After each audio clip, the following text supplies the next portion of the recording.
చేయడానికి పోరాటం లేదు, వాళ్ళు ఇయ్యలేదు, మీరు అరవకుండా ఉన్నారు. మీ ప్రయారిటీస్ వేరు. ఇంతకుముందున్న బీఆర్ఎస్ ప్రభుత్వం యొక్క ప్రయారిటీ వ్యక్తిగతమైంది. మా ప్రయారిటీ రాష్ట్ర ప్రజలందరికీ మేలు జరగాలని ఆ రోజు డివిజన్ అప్పుడు ఇచ్చారు. ఇవన్నీ ఆ ఇచ్చిన వాటి మీద పోరాటం చేస్తాం. వారు ఇవ్వలేదంటే మేము అరవకుండా కూర్చుంటామా? ఎందుకు ఇయ్యరు? ఎందుకు ఇవ్వరన్నా? ఐటీ అయ్యారు, కారణాలు చెప్పాలా? ఎందుకు కోచ్ ఫ్యాక్టరీ ఇవ్వరు? ఎందుకు బయ్యారం ఐరన్ ఇవ్వరు? ఎందుకు పాలమూరు రంగారెడ్డికి హోదా, జాతీయ హోదా ఇవ్వరు? ఎందుకు ఐఐఎం మా తెలంగాణలో అన్నీ పెట్టడానికి కావలసిన అన్ని అవకాశాలు ఉన్నందుకే ఆ డివిజన్ అప్పుడు అప్పుడు కూడా కేంద్ర ప్రభుత్వమే ఉంది కదా. ఇప్పుడు ఏదో బయట మన చంద్రబాబు నాయుడు, నితీష్ కుమార్ సపోర్ట్తో ప్రభుత్వం ఏర్పడింది.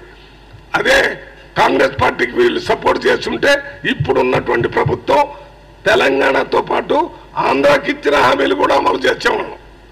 మరి ఆంధ్రాకి ఇచ్చిన హామీలు ఇప్పుడు ప్రభుత్వం ఏర్పడటానికి ముఖ్యమైన సపోర్ట్ చంద్రబాబు నాయుడు గారు ఇచ్చారు. వాళ్ళు కూడా పోరాటం చేయాల.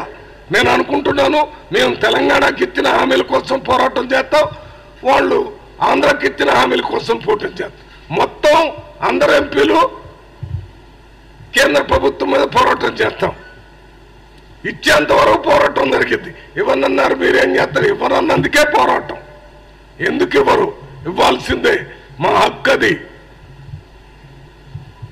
ఓకే,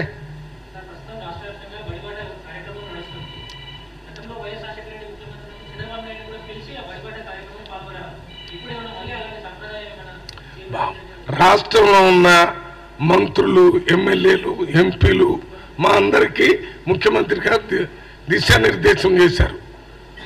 వారు తీసుకున్నటువంటి నిర్ణయంలోనే ఇది 2000 కోట్ల రూపాయలు అలాట్ చేశారు. ఊరికే మాటలు చెప్పడం వేరు, బడ్జెట్ లేకుండా ఏమీ చేయలేము.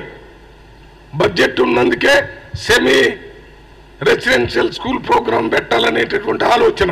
బడ్జెట్ ఉండటం వల్లనే ఈ సింగిల్ టీచర్ స్కూల్స్ అంతా పెట్టడం అనేది. ఆ స్కూల్స్లో పిల్లలు లేరు అనే భావం లేకుండా ఉండటానికే రేపటి నుంచా ఎప్పటి నుంచో ఇప్పుడు అంతా బడిబాట అనే కార్యక్రమం పెట్టారు. దాంట్లో ముఖ్యమంత్రి దగ్గర నుంచి, ఉప ముఖ్యమంత్రి దగ్గర నుంచి, మంత్రుల దగ్గర నుంచి, ఎంపీల దగ్గర నుంచి, ఎమ్మెల్యేల దగ్గర నుంచి అందరు కూడా ఇది చేయాలి. ఇవాళ మేము నాగర్ కర్నూలు పోతున్నాం, రేపు అచ్చపేటలో ఉంటాం. నేను కొన్ని స్కూల్స్ పోతాను, ఆ సింగిల్ స్కూల్ ఎక్కడ ఉన్నాయో చూసి, అక్కడ ఎందుకు పిల్లలు రావటం లేదో చూసి వాళ్ళతో మాట్లాడి కౌన్సిలింగ్ చేస్తాం. భయపెట్టడం కాదు, స్కూలుకు పంపించడం వల్ల మీ పిల్లలకి మేలు జరుగుతుంది. మీ స్కూల్లో పొద్దున బ్రేక్ఫాస్ట్ పెడతారు, మధ్యాహ్నం భోజనం పెడతారు, సాయంత్రం స్నాక్స్ పెడతారు. ఆల్మోస్ట్ మీ ఇంటి దగ్గర లేని అన్నీ అక్కడ ఉంటాయి కాబట్టి అక్కడికి పంపించండి. చదువు వస్తుంది, ఆరోగ్యకరమైన ఆహారం కూడా వస్తుందని వాళ్ళకి చెప్తాం.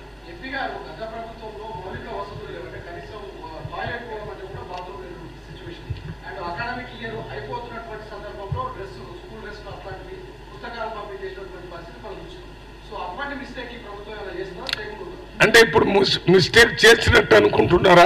ఇప్పుడు అకాడమిక్ ఇయర్ స్టార్ట్ అయిన దగ్గర నుంచే పనులు జరగాలి. మా ప్రభుత్వం వచ్చే 4-5 నెలలు అయింది.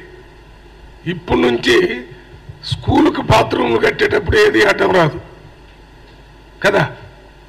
వాటి కోసం పనిచేయడానికి బడ్జెట్ కావాలో, బడ్జెట్ అలాట్ చేసి ఇప్పుడు పని తీసుకుంటున్నారు.